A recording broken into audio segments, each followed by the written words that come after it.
The silence wasn't peaceful. It was designed to destroy. Lieutenant Mara Voss floated alone inside a coffin-sized chamber, encased in obsidian glass, eyes wide open but blind to everything. No light, no sound, no time. Just the rhythmic hum of her own blood in her ears, until even that betrayed her and fell silent. The trial of silence had begun 70 hours ago. No voice, no gravity, no instructions. Only the unblinking presence of the thing watching her from the other side of the void. The one she couldn't see, but always felt like a pressure on the soul, a constant question without language. Who are you when everything else is gone? Most broke within the first day. Some screamed until their vocal cords failed. Others tore at their eyes or chewed through their own tongues. The trial didn't end when you snapped. It ended when you either went utterly quiet or utterly mad. Mara did neither. She whispered jokes into the dark, recited dirty limericks in her head, counted backwards in prime numbers. When that failed, she thought of her brother, Dev, of his dumb grin, his talent for cooking, and the fact that he'd vanished during his trial 2 years ago, declared not whatever that meant. But Mara was still here, hungry, dehydrated, losing her mind, but here. And then the void cracked. The silence shattered with a boom that nearly stopped her heart. The glass peeled back like retracting skin. Blinding white light poured in. She gasped, lungs seizing from disuse. A massive clawed hand reached in, grabbed her by the harness, and yanked. The first thing she saw was the Vakari, a towering insectoid creature of chitin and chrome, taller than 2 men, and broad enough to blot out the light. Its mandibles clicked softly as it regarded her. Its voice was low and thrumming, like thunder rolling through stone. Accepted. Mara coughed, her throat raw. I didn't apply. The Vakari didn't smile, didn't blink, just stepped aside, revealing a corridor lined with flowing violet veins, walls pulsing with heartbeat-like rhythms. Report to the lady. It gestured into the corridor. She doesn't wait. Mara staggered forward. The floor was soft beneath her feet, warm, alive. The air tasted like ozone and honey. The deeper she walked, the more her thoughts twisted. Her memories felt edited, like someone was flipping through her mind, underlining things. She passed a mirror, but it didn't show her. It showed her brother, eyes open, mouth sewn shut. She stopped, turned, blinked. The mirror was gone. Footsteps echoed behind her. She spun around. Nothing. Yet the whisper followed. You made it farther than we expected. Farther than you should have. But you know that, don't you? Mara clenched her fists. She wasn't a soldier anymore. She wasn't human anymore. Not fully. Not after what she'd just survived. She was something else. At the end of the corridor stood a door not built, but grown. Bones and metal and nerves twisted into an arch. Her name pulsed on it, not her Kelson.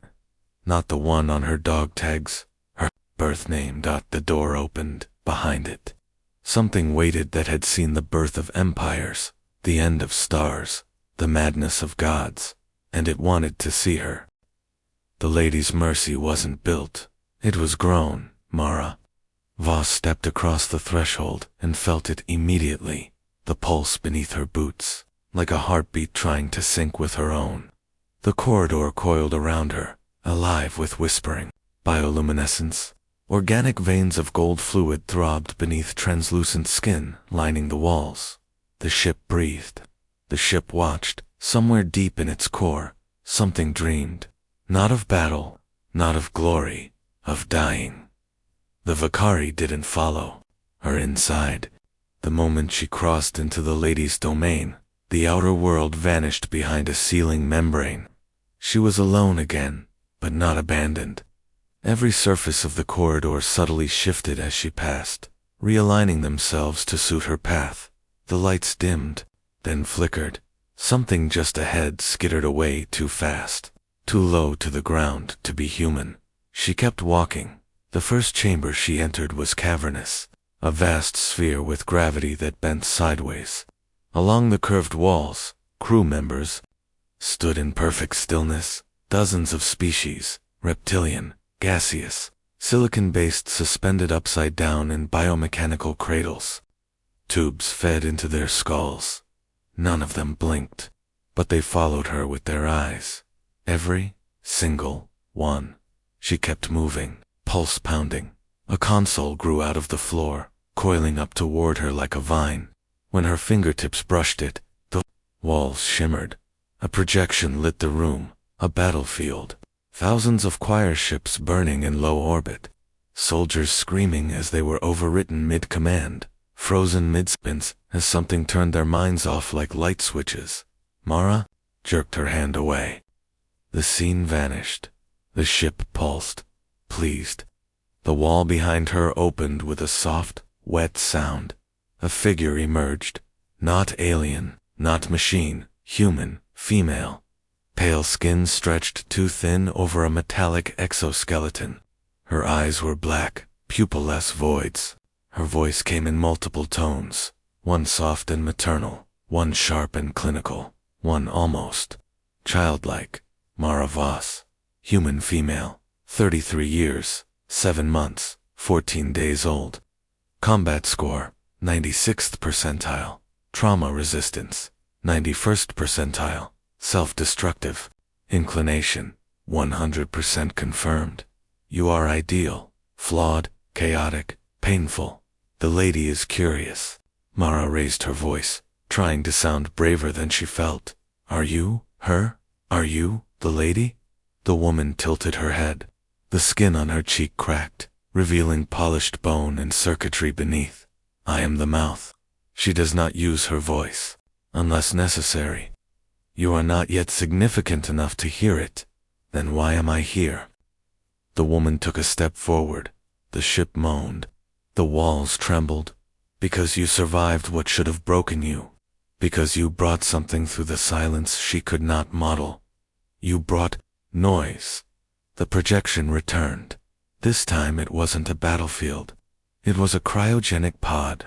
Inside, a man, her brother, Dev. Alive, or something close.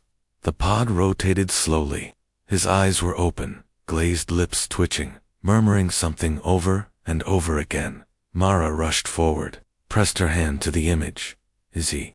The projection vanished. The chamber went dark. Then he failed. But he showed her something. He let her in. You will do better, or worse. Either outcome is acceptable. Behind Mara, another door opened. This one smelled like ozone, fire, and blood. Her heartbeat doubled. The voice returned, not from the mouthpiece, but from inside her skull. The lady had noticed her now. Come to me, Mara. You are incomplete, but fixable. The second door didn't open. It peeled like skin. Mara Voss stood frozen as the warm, fleshy seal retracted, revealing a chamber unlike anything in her military dossier or imagination. It wasn't a room, it was an anatomy. Veins pulsed overhead, like translucent cables. A spinal arch ran the length of the ceiling. Bioluminescent organs flickered in rhythm with a heartbeat that wasn't hers, but kept trying to sync with it. And all along the walls, masks, hundreds, thousands, floating in the air, rotating slowly, suspended in invisible fields.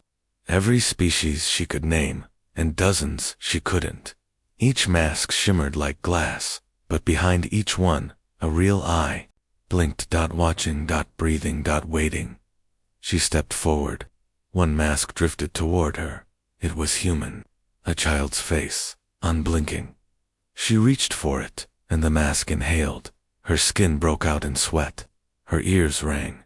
This is how she finds you, whispered the voice in her skull. In pieces you didn't know were yours. In thoughts you left unguarded. The room darkened. The masks stopped spinning. All eyes locked onto her. Then one of them, a Vakari's face, half burned, spoke, though its lips didn't move.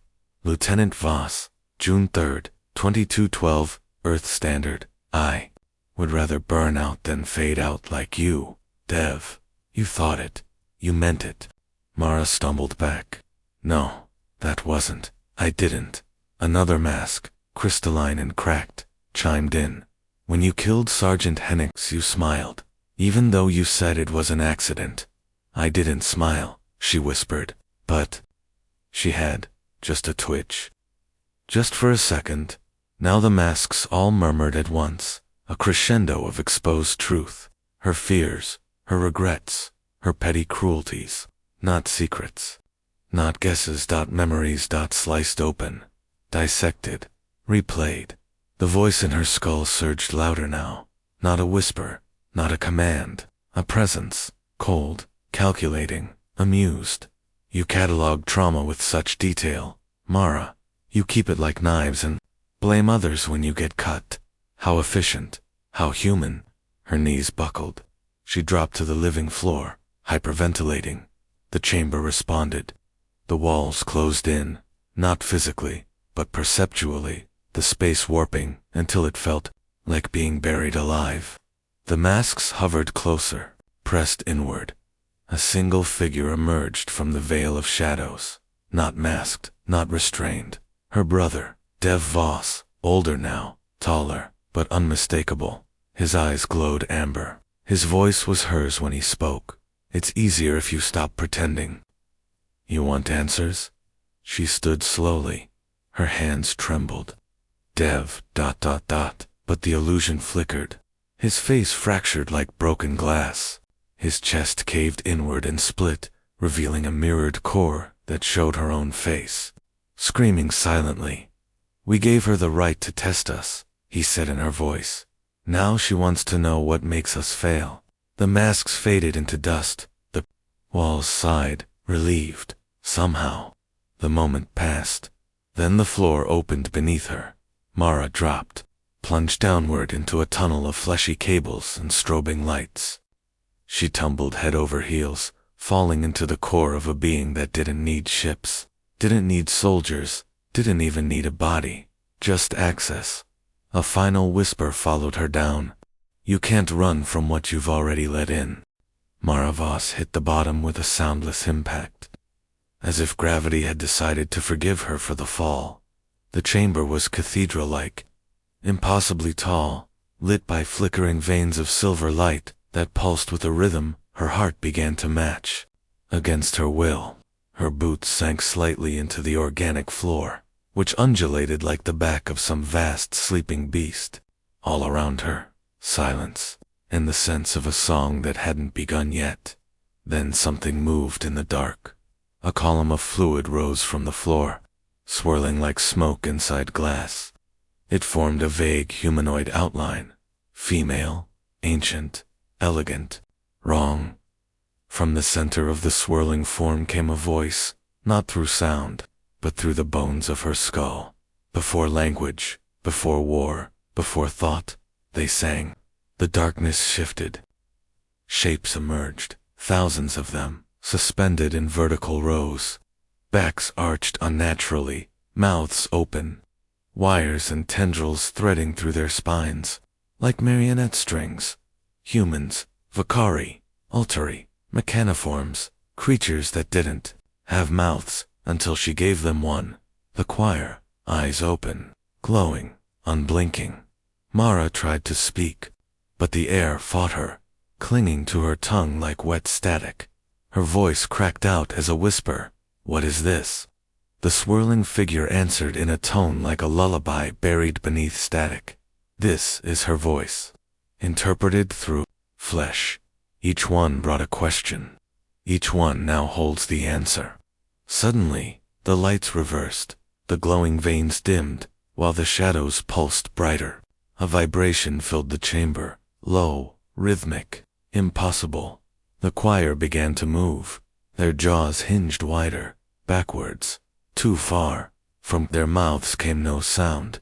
Instead, the absence of sound, a negative song, a reverse hymn. Mara stumbled backward. As the air thickened with psychic weight, her thoughts slowed. Memories played in reverse. She saw herself unlearning how to fire a weapon, saw Dev's death undone, saw herself being unborn, And through it all, the swirling lady whispered, "This is how you silence a god. You sing backwards through its children." Then the lady turned to her, shape coalescing more clearly now, a face half-formed, half-remembered. It was hers, Mara's own face, staring back, cracked with light. "You brought noise into the silence. Now you must conduct it." The choir reached toward her, not physically, but through memory. Each figure shivered. In her thoughts, she saw every mistake she'd ever buried, each one embodied, given form. Her hand rose without her permission. Her fingers flexed. She was conducting. The choir is memory. The song is choice. You must give it an ending. "No," Mara shouted. "I didn't agree to this. You accepted. You survived. That was consent enough." A final shape rose from the pit, not her brother, but his regrets. They wore Dev's face, but their mouth whispered, "Finish what I couldn't, end the song, or let it rewrite everything." Mara screamed, but the scream echoed backward, inverted, into silence. The choir stopped, all eyes on her now, waiting, frozen on the edge of a final note. The choir stood still, mouth agape, backs arched, eyes wide with unblinking anticipation, waiting for her, waiting for the conductor. Mara Voss stood in the middle of the cavernous chamber, one hand still extended, not her will anymore, but hers, the lady, the thing beneath the ship, above it, inside it, watching through a million borrowed eyes and hollowed skulls. "All memory becomes music," said the lady's voice, whispering across Mara's inner ear like wind through a cracked tomb.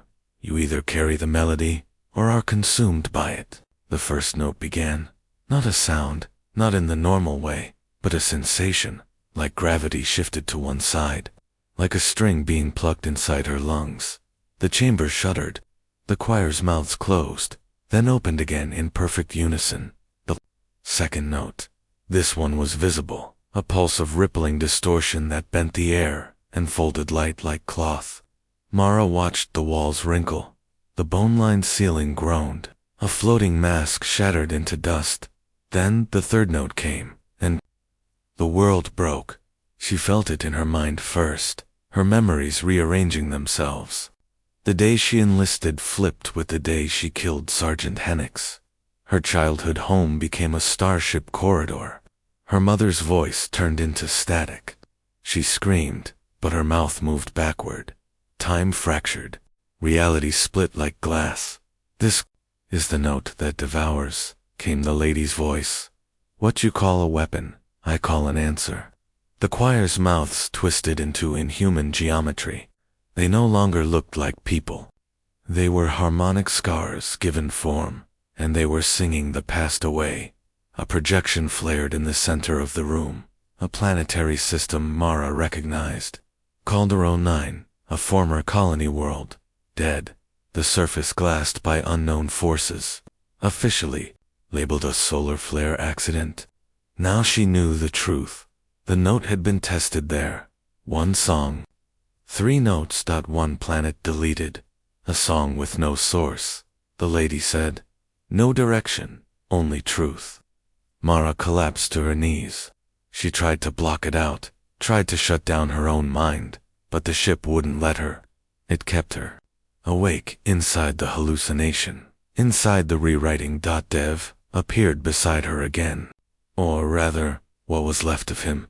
His skin peeled away in places like overexposed film. His voice crackled with reversed speech, but his eyes were still his. "You have to stop it," he said. "Forward this time." "I can't." Her voice cracked. "It's not my mind anymore. That's why she chose you. Because you're the only one too broken to sing the same note twice." The choir began to move, not walking, shifting, converging. Their mouths widened. The 4th note was coming, and that one, she felt, would undo everything. Not just memory, not just the past, reality itself. Then a second voice whispered in her ear, one she hadn't heard in years. Her mother's. "Mara, honey, stop listening. Start choosing." Mara's trembling hands closed into fists. She stood, face to choir. She didn't understand the song, but maybe she didn't need to. Maybe the way out wasn't through resistance, but through discord. She reached toward the nearest choir figure and touched its chest, and screamed. Not a word, not a note, a wrongness, a sound that had no symmetry, no elegance. It wasn't part of the lady's song, it was Mara's. The choir reeled, the chamber convulsed, the air cracked open. The note that devoured the world faltered. The choir recoiled. Mara's scream, jagged, unmeasured, alive, slammed through the chamber like a fault line erupting.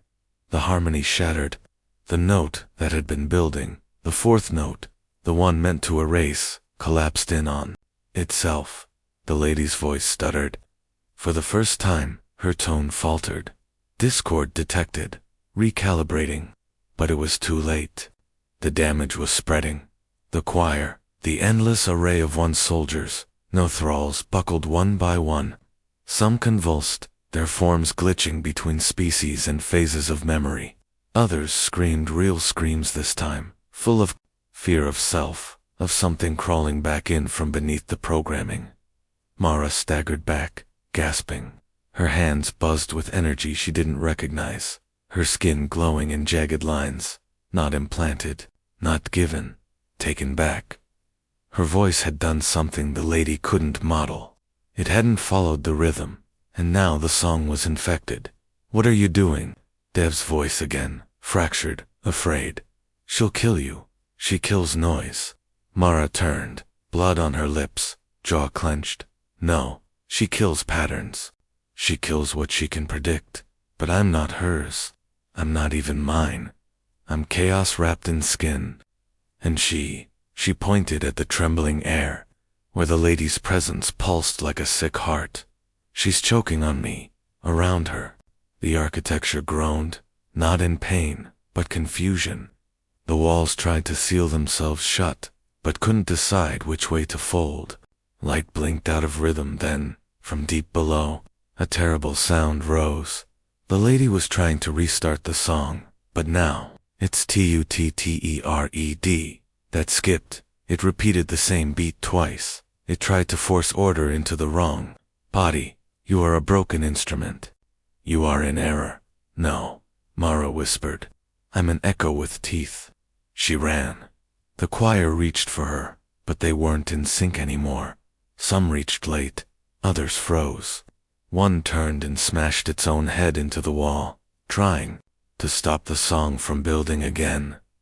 Mara pushed deeper into the ship's anatomy, past the breathing vents, past the whispering masks, into the nerve spine, the corridor where the lady's consciousness formed patterns across neural gel. There, it was a lattice of glowing threads hanging in zero-G, pulsing in a rhythmic fury.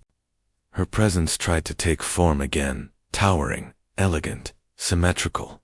Mara didn't hesitate. She screamed again. This time, she sang. Not a melody, not a tune, just raw memory. The day she broke her own ribs crawling from a downed ship. The laughter she faked at Dev's funeral. The first kill. The last time she felt wonder. The first time she felt nothing. Each one a discordant note. Each one a spike in the lady's mind. The lattice began to disintegrate. Light fled from the cables. Some threads snapped and turned into smoke.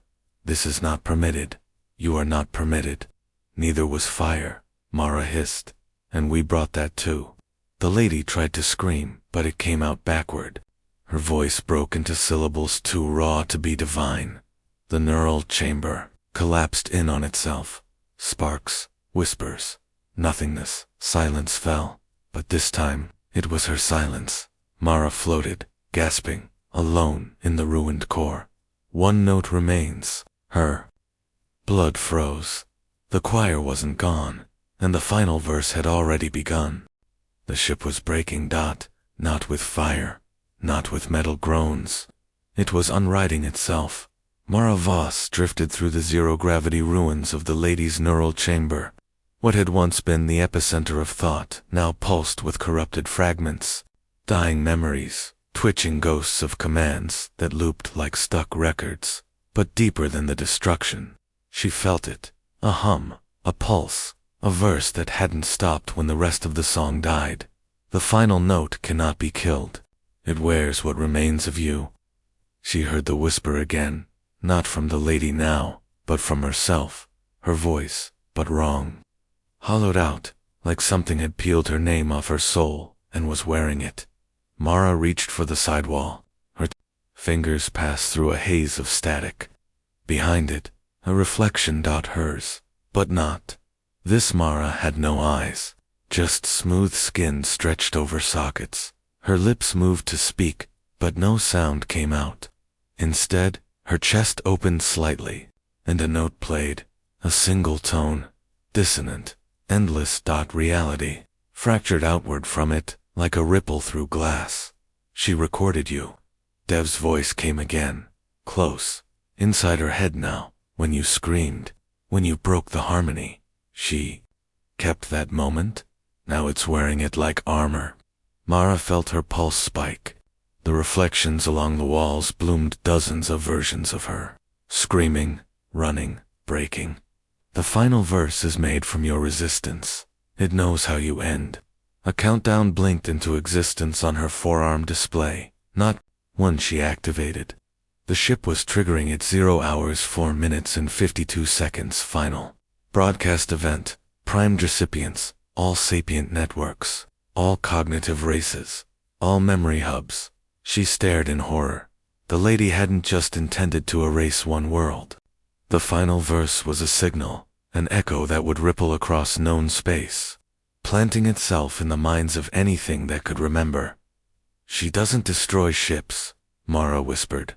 She destroys history. And the note playing from her double's chest, it was growing louder. The gravity field around her began to bend. Her thoughts slowed again. Tears drifted sideways across her face. The countdown ticked. 0 hours 4 minutes and 11 seconds. Mara turned and ran. Corridors warped around her. She sprinted through fields of decaying thought, walls whispering false memories to slow her down. A corridor turned into her old training hall. She saw Dev at the end of it, alive, waving. She blinked. Gone. Just static. The choir was gone now, dissolved, but their residue remained, memory fragments lining the walls, looping the song over and over in weak, glitching echoes. She reached the transmission core. It looked like a heart the size of a gunship, pulsing, glassy. The node for the broadcast that would fire the final verse into every corner of civilization. Inside the translucent shell, her copy stood, a mirror of Mara, singing without lips, eyes blank, heart open. And from that heart came the note. She stepped forward. The countdown blinked again. 0 hours 3 minutes and 33 seconds. The system tried to lock her out. She screamed again. A new scream. A different scream. Not discord now. Intention. Choice. The copy flinched. For the first time it tilted its head, studying her, as if confused. And Mara saw it, the smallest crack in its rhythm. You stole my voice, she whispered, but not my reason. 0 hours, 3 minutes, and 1 second. She stepped into the core chamber. Time slowed. The final confrontation wasn't physical. It wasn't even psychic. It was philosophical. Could a song survive the silence of its own defiance? And could she kill the version of herself that knew how she ended? 0 hours, 2 minutes, and 59 seconds. The core pulsed like a second sun. Mara stood face to face with her copy, the final verse, wearing her shape, her scars, her scream. It didn't blink. It didn't breathe. It only sang. A note built from her pain, stretched across the frequency spectrum, embedding itself into space-time itself. Not loud, inevitable. Designed to transmit past planetary shields, past language, past thought. To overwrite. I remember you ending. The copy spoke, its voice a perfect replica. But there was no soul behind it, just rhythm. Just an execution of code wearing a heartbeat. Mara stepped forward. I'm not here to end again. She ripped off the data feed cable from her suit, the one that synced her brain to the ship's systems. Her last link to control. Her last chance to run. She stabbed it into the core. Instantly, her memories bled into the ship, and the ship twitched. Not the lady, not the verse, the vessel. It had been a tool, a bridge. But now it held her memories. The truth, the chaos, the choices. Not polished, not refined, just real. The verse faltered. 0 hours, 1 minute, and 54 seconds. You cannot override the final song. The copy hissed. You are the note it is made from. No, Mara said. I'm the disruption it never predicted. And she charged. The song tried to stop her. The core screamed. Light shattered like ice. Gravity folded inward. Memory fragments stabbed her with phantom pain. Her father's death, her first breath, Dev's laugh turning into a sob. She pushed through. Her copy struck out with a perfect blow. Precise patterned. Mara ducked, twisted, wrongly, clumsy. Human, it missed. The song didn't account for mistakes. She slammed into her copy, driving them both into the heart of the transmission core. The signal flared. Her eardrums popped. Her vision inverted. If you do this, the verse howled through every molecule of her brain, you erase yourself. And that's when Mara finally understood. This wasn't a war. Not between ships, not even minds. This was a war over who got to remember, and she would not let them. Remember her as the weapon that ended everything. She screamed one last time, not in pain, not in fear, but in defiance.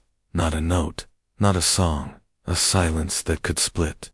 Stars, 0 o'clock, 300, 0, 200, 0, 01. The verse tried to sing, and Mara grabbed its throat. Transmission failed. Final verse, corrupted. The lady, silent. Choir, disbanded. You, still here. Mara woke up gasping. She lay on a rocky surface beneath an alien sky. Wreckage burned behind her of the ship that used to be the lady. The stars above spun. Her arm bled. Her breath rattled, but the song was gone. She was free. A voice crackled in her comes. Era. Mara Voss, do you copy? We received the emergency scatterburst. A dozen stations picked it up. We thought God. We thought you were part of the wave. She laughed, coughed, sat up. I stopped the music. She whispered. A long pause. Say. Again. She looked up at the stars. Tell command. I'm alive. And she's not singing anymore.